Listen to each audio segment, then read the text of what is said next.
Happy Friday morning from Potter's Iron Blood Fitness, episode 101.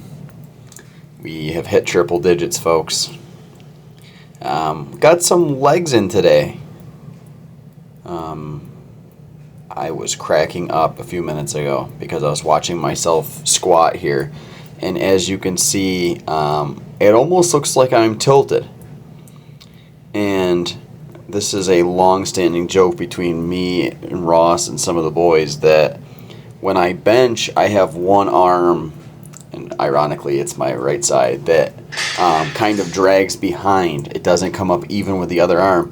And I never notice it. I never notice it when I'm doing exercises until I go back and watch it and I go, what in the world? And the same was with this. I started squatting and it was going well, and then I kind of like glanced back at the video and I was like, man, why am I so tipped?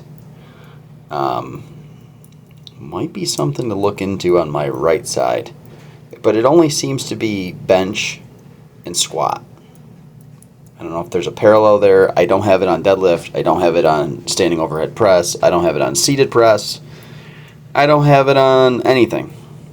But as you can see, on the right side is always lower than the left side, and it's the same when I bench. So I personally think it's some sort of shoulder mobility issue. But that's something for down the road. Got 2 working sets of squats in here, and then I went right into some hex bar deadlifts. Was a really good workout. I thought it was good. It didn't take me very long. It took me like 30, 40 minutes. And then at the end of this, I rode on the rowing machine for about 10 minutes it was. And no, I did not make people sit through that. Nobody wants to watch somebody row for 10 minutes, but it was a good way to finish up with a little cardio. I don't do a ton of cardio outside of training for this 5K. Not even going to sit here and pretend that I do. If I do cardio, I like to do seated bike. I like to turn the tension up high and do 5 minutes, and then I'll do something else, and then I'll get back on and I'll do 5 minutes. But I don't do any like long distance cardio.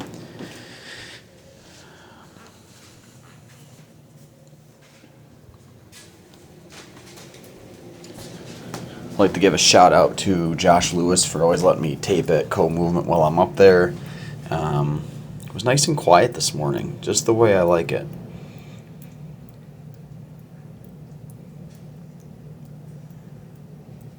Got a lot of good work in.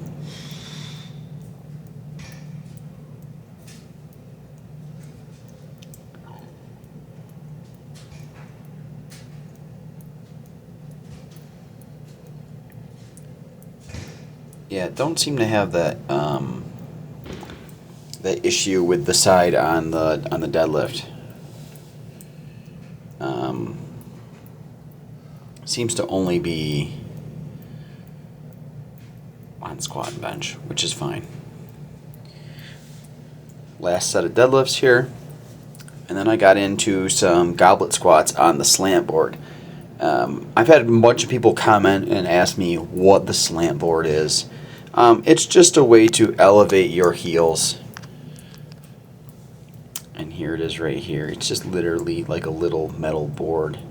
But it makes it a lot, for somebody who's really stiff and unflexible like myself, it makes it much easier to get to 90 or below on squats. So I'll take like a 35-pound kettlebell, and you can see I'm well below 90 here. And it's just something that I like to practice.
And I hit one more set of extensions here.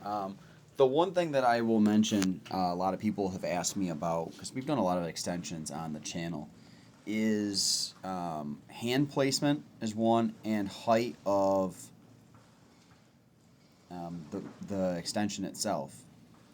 And it's kind of a challenge to answer the question, because this Freak Athlete machine, the way it's set up, the part where your feet are hooked on there at the bottom, it actually comes down and behind you a little bit. It's comfortable to bring it up to all the way to the top. Where my one at home, even if you have next to no weight on there, it's a hard position to get all the way extended. So I would say that it would depend on the machine. But as long as your legs are extended to the point where as far as you can take them, that's all that really matters. And here I finished up on the rower. Probably my favorite form of cardio if I had to pick one. Don't want you to make me pick one, but nice and smooth. Good full body workout.